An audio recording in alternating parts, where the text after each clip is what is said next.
আলামত হলো যখন এই ধোঁয়া চলে যাবে অনেক মানুষ ভালো হয়ে যাবে, আর যাদের অন্তরে মোহর মারা হয়েছে, যাদেরকে শত চেষ্টা করেও সৎ পথে আনা যায় না, যাদেরকে হাজারো তালিম তার বয়ান করেও তাদেরকে দিনের পথে আনা যায় না, তারা তো সঠিক হবে না।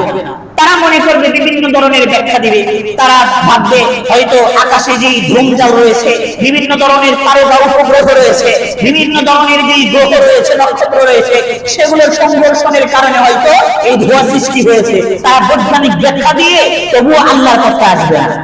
এরপরে হঠাৎ করে দেখবে পশ্চিম দিক থেকে সূর্য উঠতেছে।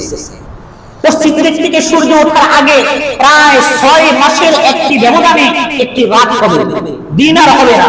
মানুষ পাগল হয়ে যাবে, কিরে সূর্য ওঠে না, ঘুম আর কতক্ষণ পারবে?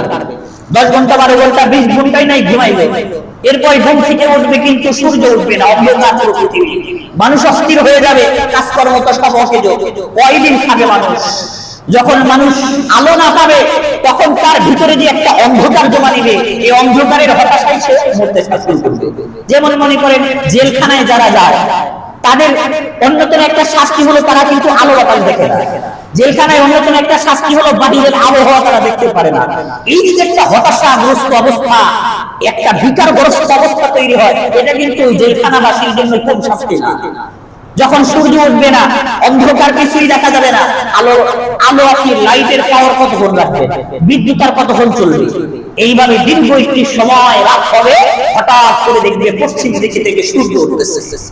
পশ্চিম দিক থেকে সূর্য উঠতেছে, যখন সূর্য উঠবে তখন ওই সময় ধর্মীয় ব্যক্তি যারা, ইসলাম ধর্ম, খ্রিস্টান ধর্ম, ইহুদি ধর্ম, এই পৃথিবীতে মূলত আল্লাহ তাআলার পক্ষ থেকে 3টি ধর্মই পাঠানো হয়েছে।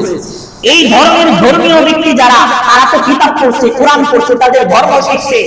হঠাৎ করে তাদের মাথার মধ্যে আসবে, কিরে ইসলামের নবী মুহাম্মদ সাল্লাল্লাহু আলাইহি ওয়াসাল্লাম বলেছিলেন পৃথিবী ধ্বংস হওয়ার আগে সূর্য পশ্চিম দিকে উঠবে, আর যখন পশ্চিম দিক থেকে সূর্য উঠবে তখন থেকে কোনো মানুষের নেক আমল কবুল করা হবে না, কোনো মানুষের কুফরিও কবুল করা হবে না, মানে তওবার দরজা বন্ধ। তখন ওই ধর্মীয় ব্যক্তিরা ঘোষণা দিবে যে এটা হলো সেই আলামত, পৃথিবী ধ্বংস হওয়ার আগে পশ্চিম দিক থেকে সূর্য উঠবে, এখন আর নতুন করে মুসলমান হওয়ার আর কোনো সুযোগ নাই। তখন মানুষ খালি হাহুতাশ করবে, আয় হায় কি করলাম, কেন বুঝলাম না। আল্লাহ তাআলা পবিত্র কোরআনে সূরা আনফালের 157 নম্বর আয়াত আল্লাহ বলতেছেন, এই পশ্চিম দিক থেকে সূর্য ওঠার কথা আল্লাহ বলেন যে এই সময় সূর্য উঠলে মানুষের তওবা কবুল করা হবে না, মানুষ হতাশ হয়ে যাবে, একদম পাগল করা হয়ে যাবে। আল্লাহ বলেন হাল ইয়ানজুরুনা ইল্লা আন তাতিয়াহুমুল মালাইকাতু আও ইয়াতি রাব্বুকা আও ইয়াতি বা'দু আয়াতি রাব্বিক। আল্লাহ বলেন হাল ইয়ানজুরুনা ইল্লা আন তাতিয়াহুমুল মালাইকা।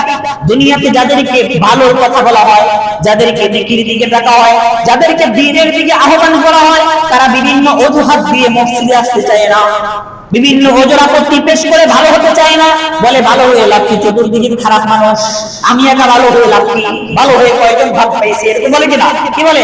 আপনি সঠিক কথা বলতে যাবেন, আরে যাও যাও নামাজ পড়ে কয়জন কি বলে মুসলমান হয়, অথবা সৎ পথে চলে, অথবা সৎভাবে ব্যবসা করে কয়জন জান্নাতে যেতে পারে, এমনও বলে নামাজ কিন্তু একত্র করে না, কি বলে নামাজ পড়ে কয়জন জান্নাতে যাবে। তার মানে নামাজ না পড়লেও জান্নাতে যাওয়া যাবে, এরকম কিছু গাওয়া মানুষ আসে না? তো ইহুদিদের মধ্যে এরকম মানুষ ছিল যারা রাসূল সাল্লাল্লাহু আলাইহি ওয়াসাল্লাম থেকে হাজারো নিদর্শন দেখে, মুজিজা দেখে তারা ইসলাম ধর্ম গ্রহণ করে নাই বা দ্বীনের পথে আসে নাই। তাদেরকে আল্লাহ বলেন এই তারা কি অপেক্ষা করতেছে যে আসমান থেকে কোনো ফেরেশতা এসে তাদেরকে দাওয়াত দিবে, অথবা সেই আজরাইলের অপেক্ষা করতেছে সেই আজরাইল আসলে তারা মুসলমান হবে, অথবা আল্লাহ তাআলা স্বয়ং উপর থেকে নেমে এসে তাদেরকে হাত ধরে ধরে কোরআন পাঠ করাবে? এই অপেক্ষা তারা করতেছে। কেন তারা আপনার কথা বিশ্বাস করে না? কেন তারা আপনাকে চূড়ান্ত নবী মানে না? নাকি তারা সেই ভয়ঙ্কর একটি আলামত পশ্চিম দিক থেকে সূর্য ওঠার যে আলামত, নাকি সেই পশ্চিম দিক থেকে সূর্য ওঠার অপেক্ষা তারা করে যে পশ্চিম দিক থেকে সূর্য উঠলে তখন তাদের মাথা তুলে যাবে, হায় হায় আগে কেন মুসলমান হইলাম না? আল্লাহ কি বলেন যে তাদেরকে সময় এখনো আসে নাই, নাকি পশ্চিম দিক থেকে সূর্য ওঠার অপেক্ষা করে? আল্লাহ কেন বললেন পশ্চিম দিক থেকে সূর্য ওঠার অপেক্ষা করে? কারণ ওই সময় সূর্য উঠলে সকলের চোখ খুলে যাবে, কিন্তু চোখ খুলে কোনো লাভ নাই। ওই সময় চোখ খুলে লাভ নাই, কারণ সময় চলে গেছে, সময় চলে গেছে, সময় গেলে আর সাধন হয় না। এরপর আল্লাহ বলেন ইয়াউমা ইয়াতি বা'দু আয়াতি রাব্বিকা লা ইয়ানফা'ু নাফসান ঈমানুহা লাম তাকুন আমানাত মিন ক্বাবলু আও কাসাবাত ফী ঈমানিহা খায়রা। আল্লাহ বলেন ওই দিন যখন পশ্চিম দিকে সূর্য উঠবে তখন তাদের ঈমানকে গ্রহণ করা হবে না। ইতিপূর্বে যারা ঈমান গ্রহণ করে নাই, ইতিপূর্বে যারা নামাজ পড়ে নাই, সূর্য ওঠার পরে আটটা চক্ষু খুলে যাবে, কিন্তু তারপরে আর কোনো ঈমান গ্রহণ করা হবে না, তওবা করলেও কাজ হবে না। এই কারণে ওই সময় আসার আগে আমাদেরকে মুসলমান হতে হবে, আমাদের ঈমান ঠিক করতে হবে, আমাদের চরিত্র ঠিক করতে হবে।